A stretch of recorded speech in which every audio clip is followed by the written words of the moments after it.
Okay, this is a story from the old days at Land's End. And we used to have a small bar and restaurant at our marina at Land's End from about 1957 to, I'd say 1968. And so we, would sit around the bar and listen to things and talk to people. And one of the stories I remember is that one day they had a bunch of people out here saying that somebody was missing in the pass, and that they were going to drag the pass to see if they could find a body. And so apparently some guy had gone fishing off the bridge, and he told his wife he was going fishing. He left first thing in the morning, like 4 o'clock or something like that, 5 o'clock, and went to the other end of the bridge at Longboat Key, right the other end from Land's End. That would be the Coquina Beach side.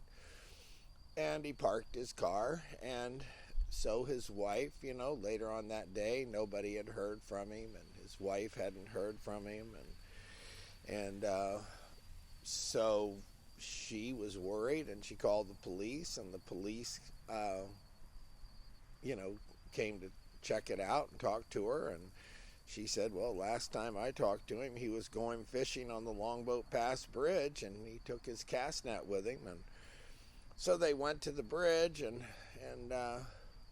there was his car parked there. And they went up on the bridge, and there was like some equipment for cast netting, and no guy. And so they said, well, he must have fallen off the bridge into the pass. And our pass is notorious for people drowning here. I mean, it's like, I can remember at least 10 or more people drowning in the pass. So over the years, I mean, it's over 50 years or more.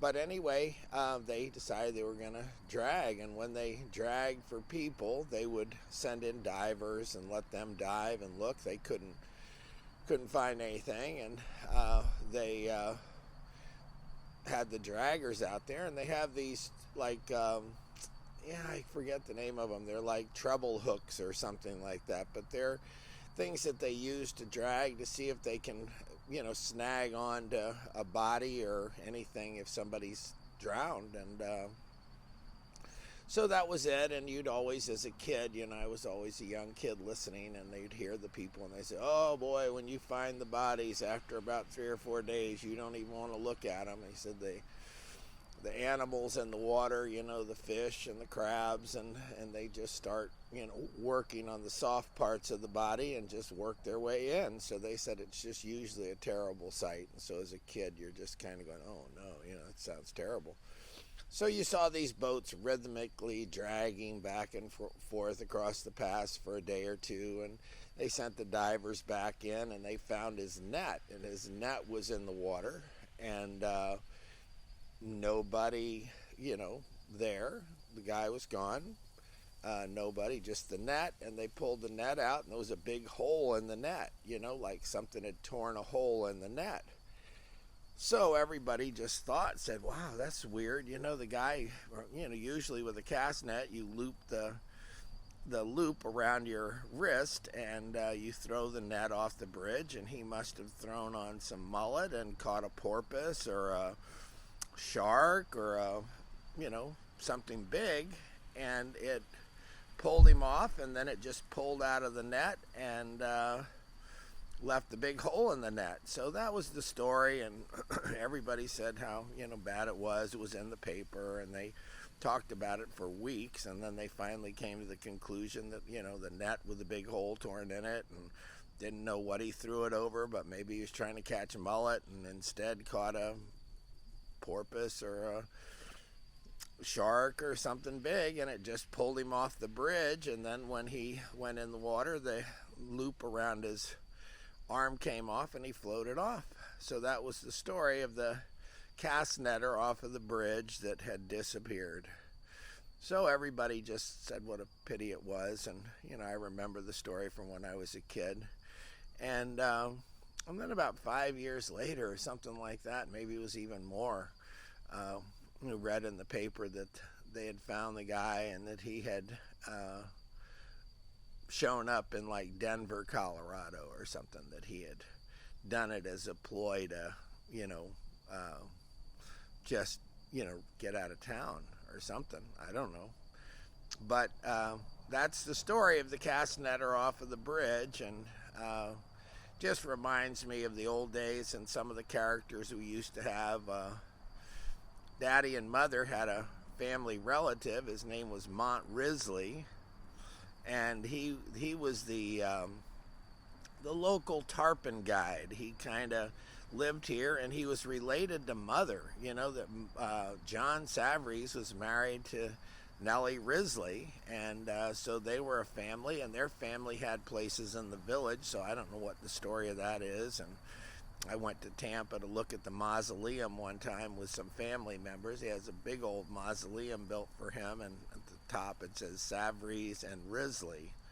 So Mont Risley was Daddy and Mother's guide, and apparently a real nice guy, and did odd jobs, and was a painter. And Mother said you could tell it was a formal occasion if he had on a freshly laundered shirt, like a undershirt, you know, the men's undershirts with little straps on the top. And apparently he would wear painter's pants and that shirt, and depending on the occasion, he'd either have on a clean shirt or a dirty shirt. So Mont pulled a disappearing act. He was here in the village, and all of a sudden he disappeared.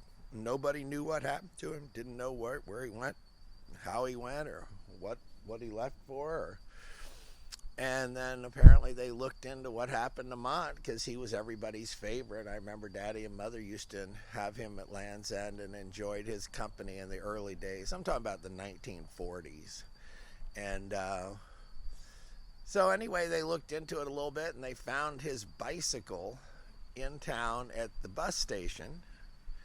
And he had just he was tired of Paradise and was going to leave Longboat Key, and I think they said he went to Buffalo, New York. But I never heard anything more about it. But that was Mont Risley, whose idea of a formal occasion was a clean undershirt and had a uniform. Everybody who lives on the island here seems to get a uniform that they wear. And his was a clean undershirt if it was a fancy occasion. So that's it for today. Longboat Key Stories, Land's End Stories.